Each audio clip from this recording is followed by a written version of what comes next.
Hello, good evening, नमस्कार। UGC NET 2024 का examination cancel कर दिया गया है। अभी आप देख रहे हैं एग्जामिनेशन को लेकर बहुत सारे प्रोटेस्ट हो रहे हैं, जिसमें से नीट भी है और यूजीसी नेट भी आ गया है। सो यूजीसी नेट 2024 के एग्जामिनेशन जो 18 को हुआ था 19 को कैंसिल कर दिया गया। यह कैंसिल किया गया है जो इंडिया में एक नया एंटी पेपर लीक जो लॉ आया है उसके तहत यह कैंसिल किया गया है। यानी पहली बार कोई पब्लिक एग्जामिनेशन यानी सेंटर द्वारा प्रायोजित, सेंटर द्वारा कंडक्ट किया गया एग्जामिनेशन को इस लॉ के तहत कैंसिल किया गया है। अब हम यहाँ पे समझने का प्रयास ये करेंगे कि यह क्यों कैंसिल हुआ है, कि जो होम मिनिस्ट्री का एक रिपोर्ट आया है वह रिपोर्ट में क्या बोला है। उसके बाद देखेंगे यह इंडियन लॉ यानी इंडिया जो एंटी पेपर लीक लॉ जो है, एंटी लीक पेपर लॉ जो वह क्या है। दूसरे उसके बाद हम देखेंगे कि इस लॉ में क्या अनफेयर मीन्स यानी अनुचित साधन का डिफिनीशन क्या दिया गया है। उसके बाद में देखेंगे कि पब्लिक एग्जामिनेशन कितने होते हैं, जो सेंटर द्वारा पब्लिक एग्जामिनेशन है ना। उसके बाद देखेंगे कि इस लॉ के तहत क्या पनिशमेंट है। क्लियर? चलिए शुरू करते हैं। सबसे पहले news. University grant commission national testing eligibility test, इसका फुल फॉर्म है यूजीसी नेट 2024 का एग्जामिनेशन को कैंसिल कर दिया गया है। इस एग्जामिनेशन में करीब 9 लाख से ज़्यादा बच्चे अपीयर हुए थे और 317 यानी 317 सिटी में यह एग्जाम हुआ था। 18 को हुआ था, 19 को कैंसिल कर दिया गया। यह एग्जामिनेशन होता है पीएचडी प्रोग्राम में एडमिशन लेने के लिए और इंडियन यूनिवर्सिटी में टीचिंग यानी प्रोफेसर बनने का एंट्री लेवल यार एग्जाम होता है। यानी नीट अगर आपका निकल गया तो आप किसी भी कॉलेज में आप प्रोफेसर बन के इन कर सकते हैं, एंट्री लेवल स्टाइपेंड वगैरह भी मिलते हैं। क्लियर? यह एग्जामिनेशन 19 जून 2024 को कैंसिल कर दिया गया। क्यों कैंसिल किया गया? कि यूनियन होम मिनिस्ट्री का एक साइबर क्राइम ब्रांच है, वह ब्रांच ने रिपोर्ट दिया है कि इस एग्जामिनेशन में इंटीग्रिटी यानी जो इंटीग्रिटी सत्यता है वह फॉलो नहीं हुआ, यानी सही से एग्जामिनेशन नहीं हुआ है। इस एग्जामिनेशन का क्वेश्चंस पेपर जो है डार्क वेब पे 6-6 लाख रुपए में बिके हैं और लोग खरीद के पहले से ही तैयार करके बैठे थे कि इस क्वेश्चंस का आंसर ये होगा, है ना। तो इसलिए यह एग्जामिनेशन जो यूजीसी नेट है यह पहला बार ऐसा हुआ है, इसलिए न्यूज हमेशा करंट अफेयर्स ही रहेगा कि जो सेंट्रली कंडक्टेड पब्लिक एग्जामिनेशन है, जो केंद्र द्वारा सार्वजनिक एग्जामिनेशन है जो पूरे देश में होती है, उसको स्क्रैप किया गया है, कैंसिल कर दिया गया है। किस लॉ के तहत? जी पार्लियामेंट लॉ जो पारित किया गया है कि पेपर लीक से बचाव किया जाए, नया लॉ फरवरी में उसको पारित किया गया, इसी साल फरवरी में, उसके तहत इसको कैंसिल कर दिया गया है। क्लियर? अब हम यहाँ पे कितने चीज है, सबसे पहले देखेंगे लॉ क्या है, उसके बाद में देखेंगे इस लॉ में क्या क्या अनफेयर मीन्स है, उसके बाद में देखेंगे पब्लिक एग्जामिनेशन जो अथॉरिटी है वह कितने इस लॉ के अनुसार, है ना। जैसे इसका क्या है, नेशनल टेस्टिंग एजेंसी है, उस तरह और कौन कौन है। इसके अलावे देखेंगे और कि इसका पनिशमेंट क्या है, लेकिन उससे पहले थोड़ा सा देख लेते हैं कि डार्क वेब क्या है। क्योंकि यह डार्क वेब पर यह क्वेश्चन पेपर 6-6 लाख रुपए में बिके हैं और यह यूनियन होम मिनिस्टर का यानी होम मिनिस्ट्री का एक रिपोर्ट चेक करके रिपोर्ट दिया। अब सीबीआई इसकी जांच करेगी, है ना। उनका क्राइम ब्रांच है I4C, वह दिया है ना। चलिए सबसे पहले देखते हैं डार्क वेब क्या हो। हम जो नेट चलाते हैं वह नेट में क्या करते हैं, कोई ब्राउज़र खोलते हैं, जैसे गूगल खोले या याहू खोले, उसमें कुछ टाइप करते हैं और वह खुल जाता है ना। तो जो जैसे हम लोग नॉर्मली रिसर्च करते हैं, नॉर्मली कुछ सीखते हैं, पढ़ने लिखने वाले बच्चे कुछ करते हैं, विकिपीडिया खोल लिया या कोई मिनिस्ट्री का वेबसाइट खोल लिया, है ना। तो यह इस तरह के आराम से खुल जाता है। इस तरह के वेब को बोलते हैं सरफेस वेब। सरफेस वेब या 4% ही आप इसको 4% ही कंटेंट इस पे मिलता है, यानी 4% लो या सरफेस वेब कंटेंट मिलता है ब्राउज़र पे। मान लीजिए कि कोई चीज आप गूगल खोले और उसमें कोई चीज टाइप किया आपने, है ना, तो वह खुल जाएगा। जैसे YouTube आपने टाइप किया, youtube.com खुल जाएगा YouTube।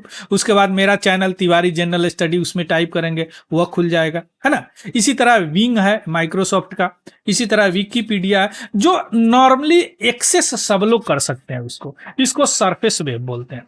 दूसरे तरह का जो वेब होता है उसको बोलते हैं डीप वेब। इन नॉर्मली गवर्नमेंट एजेंसियां यूज करती है। जैसे एकेडमिक इंफॉर्मेशन, मान लीजिए किसी कॉलेज का एकेडमिक इंफॉर्मेशन है तो उसको आप एक्सेस नहीं कर सकते, उनका अपना एक प्लेटफॉर्म होगा, उस पर आप एक्सेस कर सकते।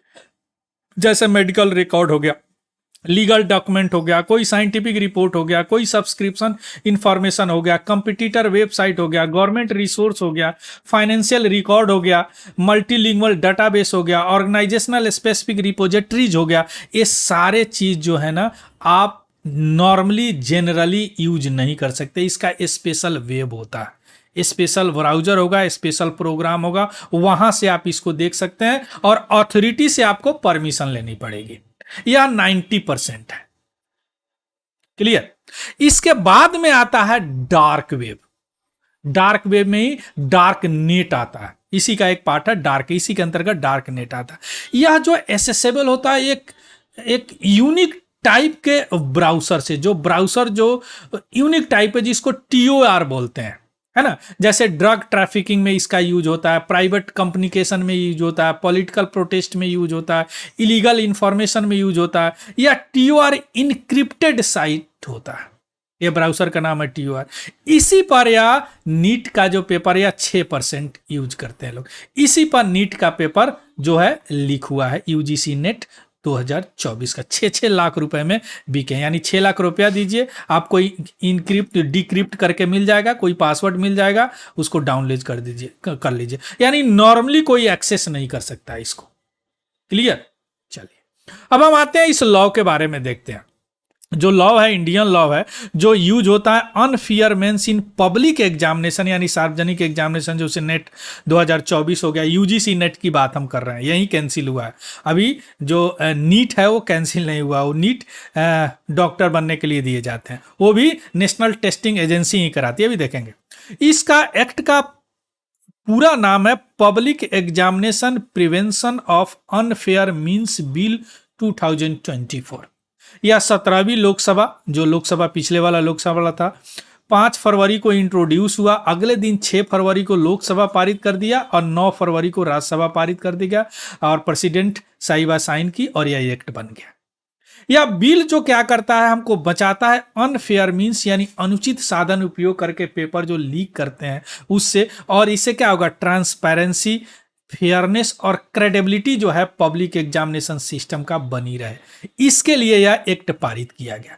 अब यहां पे एक या अनफेयर मींस, इसमें क्या क्या चीज है, तो इस एक्ट के तहत, इस एक्ट में अनफेयर मींस किसी भी एग्जामिनेशन में अनुचित साधन क्या है, इस एक्ट के तहत, इस एक्ट के सेक्शन 3 में बताया गया है कि 15 एक्शन जो है, काम जो है, कार्य जो है, वह अनफेयर मींस के अंतर्गत आते हैं, साधन के अंत आते हैं कि पब्लिक एग्जामिनेशन में, जो कई बार मॉनेटरी पैसे के लिए या रॉन्गफुल गेन या कोई गलत तरीके से अपने गेन करने के लिए, फायदे के लिए, इस तरह के मींस का इस्तेमाल किया जाता है। जिसमें से कुछ मैं लाया हूं, जैसे किसी भी रूप में पेपर को लीक करना या आंसर की को या किसी भी पार्ट में उस क्वेश्चन पेपर को लीक करना, है ना, तो वह इस अनफेयर मींस में आते हैं। इसके अलावा क्वेश्चंस पेपर को पोसेशन करना यानी एक्सेस करना या पोसेस करना यानी उस पर कब्जा करना यानी किसी भी तरह बाहर निकाल लेना, या ऑप्टिकल मार्क रिकॉग्निशन रेस्पॉन्स है जिस पे पेपर पे इस तरह करते हैं ना, गोला गोला लगाते हैं, जो चेक किया जाता है, विदाउट अथॉरिटी उसका एक्सेस हो गया, है ना। इसके अलावा किसी भी तरह का आंसर शीट को टैंपरिंग करना या optical mark recognition response sheet को टैंपर करना, है ना। इसके अलावा किसी भी एक या इससे ज्यादा आंसर को अनऑथराइज्ड पर्सन जो है ना सॉल्यूशन देना, अनऑथराइज्ड पर्सन डायरेक्टली या इनडायरेक्टली किसी कैंडिडेट को सहायता करना उस एग्जामिनेशन में, है ना, ये सारे अनफेयर मींस में आता है। इसके अलावा भी इस सेक्शन में बताया गया है कि कोई डॉक्यूमेंट, मान लीजिए कि एग्जामिनेशन का शॉर्ट लिस्टिंग हो रहा है, यानी फाइनल कैंडिडेट अब निकलेंगे इसमें से, उसमें से कोई डॉक्यूमेंट को टेम्परिंग करना जैसे अभी नीट दो जो क्या बोलते हैं मेडिकल वाला एग्जामिनेशन हुए हैं नीट, उसमें क्या हुआ, बहुत सारे बच्चों के एक ही नंबर आ गए हुए हैं। तो क्या हुआ कि शॉर्ट लिस्टिंग में कुछ टेम्परिंग हुआ है, मेरिट लिस्ट। तो जो टेम्परिंग होगा जिससे जो मेरिट लिस्ट फाइलिंग कैंडिडेट का होगा उसमें सही नहीं आएगा। इसके अलावा कुछ तरह का कंप्यूटर नेटवर्क या कंप्यूटर रिसोर्स से टैंपरिंग करना, या कोई फेक वेबसाइट बनाना, फेक एग्जामिनेशन कंडक्ट कर लेना, फेक एडमिट कार्ड रिलीज कर, ऐसे भी होते हैं। कुछ किसी तरह का चीट करना मॉनेटरी गेन के लिए, पैसे लेने के लिए, इलीगल एक्ट, ये सारे चीज जो है ना अनफेयर मीन्स के अंतर्गत आते हैं इस एक्ट के तहत। क्लियर। अब हम आते हैं कि जो अभी अब चर्चा हो रहा है पब्लिक एग्जामिनेशन, यह क्या होता है। जैसे तो पब्लिक एग्जामिनेशन इस एक्ट के तहत डिफाइंड किया गया सेक्शन 2K में। यानी पब्लिक एग्जामिनेशन मीन्स वैसा एग्जामिनेशन जो कोई पब्लिक एग्जामिनेशन अथॉरिटी कंडक्ट कराती हो, यानी वह सेंटर का कोई अथॉरिटी हो जो कंडक्ट कराती हो, और वह इस एक्ट के शेड्यूल में हो, है ना। इस तरह का, और इस तरह का अथॉरिटी जो है ना बाद में भी सेंट्रल गवर्नमेंट नोटिफाई कर सकती है इस एक्ट के तहत। लेकिन अभी तक 5 पब्लिक एग्जामिनेशन अथॉरिटी इस एक्ट के तहत आते हैं। पहला आते हैं यूनियन पब्लिक सर्विस कमीशन, अभी जो एग्जामिनेशन हुआ है सिविल सर्विस एग्जामिनेशन, है ना, इस पिछले संडे को civil service examination, combined defence service examination है, इसके अलावा combined medical service examination, engineering service examination, ये सब यूपीएससी कंडक्ट करती है। तो इसमें अगर किसी तरह का कुछ होता है तो इस एक्ट के तहत आ जाएंगे। उसके बाद में स्टाफ सिलेक्शन कमीशन जो ग्रुप सी नॉन टेक्निकल और group B non gazetted job के लिए सेंट्रल गवर्नमेंट के लिए कंडक्ट कराती है एग्जामिनेशन। इसके अलावा है रेलवे रिक्रूटमेंट बोर्ड आरआरबी जो ग्रुप सी और डी के लिए, डी स्टाफ के लिए इंडियन रेलवे में एग्जाम कंडक्ट करती है। इसके अलावा the institute of banking personal selection IBPS जो जितने भी नेशनलाइज बैंक है और रीजनल रूरल बैंक है उसके लिए हायर करती है कैंडिडेट। इसके बाद है नेशनल टेस्टिंग एजेंसी, यही है जो जेईई का एग्जाम इंजीनियरिंग वाला, नीट जो अभी इस पे हल्ला हो रहा, यूजी अंडर ग्रेजुएट वाला, यूजीसी नेट जो प्रोफेसर बनाते हैं, और कॉमन यूनिवर्सिटी इंट्रेंस टेस्ट जो कि सेंट्रल यूनिवर्सिटी में एडमिशन के लिए ग्रेजुएशन में एग्जामिनेशन होता है ना। यही 5 अथॉरिटी इस एक्ट के आते हैं। तो यही अथॉरिटी पे अभी थोड़ा सवाल उठा है जिसके कारण अभी यह एग्जामिनेशन यूजीसी नेट वह कैंसिल हुआ। इसके अलावा भी पब्लिक एग्जामिनेशन जो सभी मिनिस्ट्री कराती है, उसके डिपार्टमेंट कराती है, वो सारे इसके अंतर्गत आते हैं इस एक्ट के अंतर्गत। क्लियर, समझ गए। चलिए अब आते हैं कि इसमें पनिशमेंट क्या है। जैसे मान लीजिए कि यूजीसी नेट का भी कैंसिल हुआ तो जो पर्सन है उनको क्या पनिशमेंट मिलेगा। बहुत एस्ट्रिजेंट लॉ है या बहुत खतरनाक लॉ है। इसमें सेक्शन 9 जो एक्ट में है वह स्टेट वह बताता है कि all offence shall be cognizable. इसके तहत कॉग्निजेबल मीन्स बिना वारंट का आपको गिरफ्तार किया जा सकता है। नॉन बेलेबल यानी बेल नहीं मिल सकता है, यानी या बेल लेना आपका राइट नहीं रहेगा, मजिस्ट्रेट के ऊपर डिपेंड करेगा, वो चाहे तो बेल दे सकता है। नॉन कंपाउंडेबल मीन्स होता है बाद में कंप्रोमाइज करने के बाद भी आप छूट नहीं सकते, यानी आप जेल में रहेंगे और जो शेड्यूल प्रोसेस है उसका फॉलो करें। मान लीजिए कि ये पर्सन है, कंप्लेन किया इस पे कि भैया ये कुछ किए हैं, इनको जेल चला गया, बाद में ये आके बोले कि नहीं हम अपने कंप्लेन वापस लेते हैं, तो ये छूट जाएंगे। इसको कंपाउंडेबल बोलते हैं। नॉन कंपाउंडेबल मीन्स या बोलेंगे भी कि नहीं हमसे गलती हुआ तो नहीं, या ड्यू प्रोसेस फॉलो करेंगे, इसको नॉन कंपाउंडेबल बोलते हैं। पनिशमेंट की बात करें तो 3 से 5 साल तक जेल की सजा है और फाइन अप टू 10 लाख है। इसी का सेक्शन 10(2) के अंतर्गत सर्विस प्रोवाइडर अगर किसी तरह का कंप्यूटर रिसोर्स और एनी मटेरियल कोई भी अगर टेम्पर करते हैं इस एग्जामिनेशन में तो उनको फाइन होती है 1 करोड़ रुपया, जैसे भी डार्क वेब पर ये रिलीज किए हैं, है ना। इसके अलावा सेक्शन 11(1) में बताता है कि कोई ऑर्गेनाइज्ड क्राइम होता है। ऑर्गेनाइज्ड क्राइम मींस कुछ लोग मिलके क्राइम करते हैं, एक नहीं, कोई एक ग्रुप मिलके क्राइम करता है, तो इसका जो इम्प्रिजमेंट है उनको जेल की सजा जो है वह 5 साल से कम नहीं होगा, एक्सटेंड भी किया जा सकता है 10 साल तक, और जो फाइन है वह 1 करोड़ से कम नहीं होगा। देखिए कितना खतरनाक law. Clear. So this is all about the news. तो इसमें आपने देखा कि यूजीसी नेट का जो पेपर कैंसिल हुआ है वह पहली बार है ऐसा जो पब्लिक एग्जामिनेशन एक न्यू लॉ के तहत कैंसिल हुआ है।